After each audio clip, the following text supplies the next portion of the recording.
I thought I was on my way to something else, and as it turned out, I was on my way here. Barrell and Gunn is less a furniture business and more of a grown man playing with his Lego.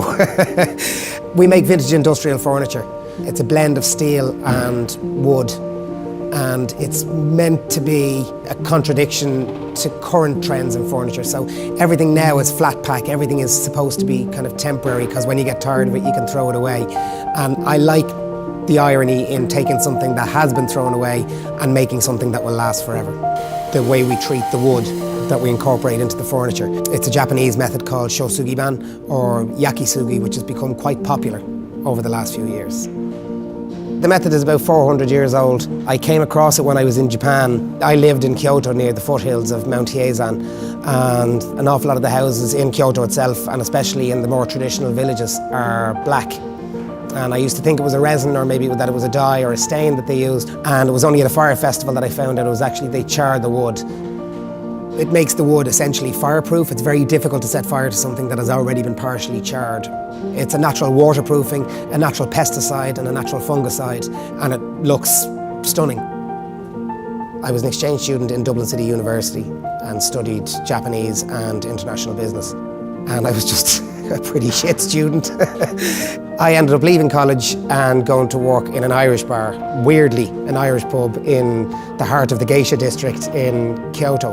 The crowd in the bar were really cool, a lot of artistic types. That's where I actually picked up shosugi-ban and the furniture making and the traditional methods first. I didn't really see myself staying in Japan forever, so I think sometimes Irish people only go away so they can sing songs about coming back home again. Yeah, so I came home.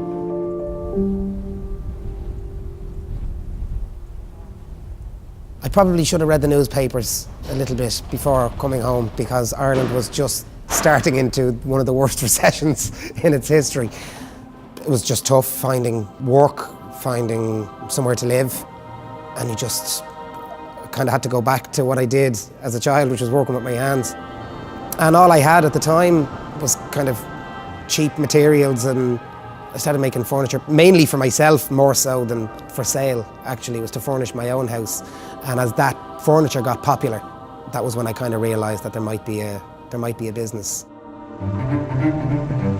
We usually start off with like pretty ugly wood. There's very little pretty wood comes through the doors, you know, into the workshop. Lots of it goes out, but very, very little comes in.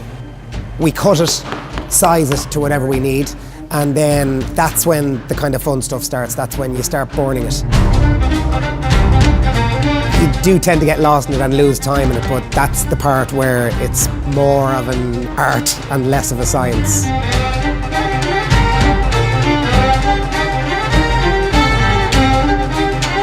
Where normally you might sand wood or plane wood and you get a beautifully smooth surface, yakisugi or shosugi-ban essentially blows out the weakness in the grain, leaving only the kind of the harder grain, giving a beautiful undulating rippled effect across the surface of the wood.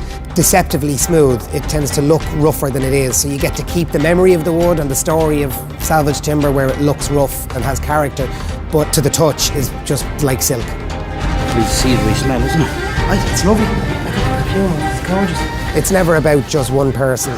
The Barrell and Gunn crew, the people that I surround myself with here, are the real reason for the success that we have so far. It is, in some ways, the worst job. You end up absolutely filthy at the end of the day. It's freezing in my workshop, but it's the best job in the world. I wouldn't do anything else.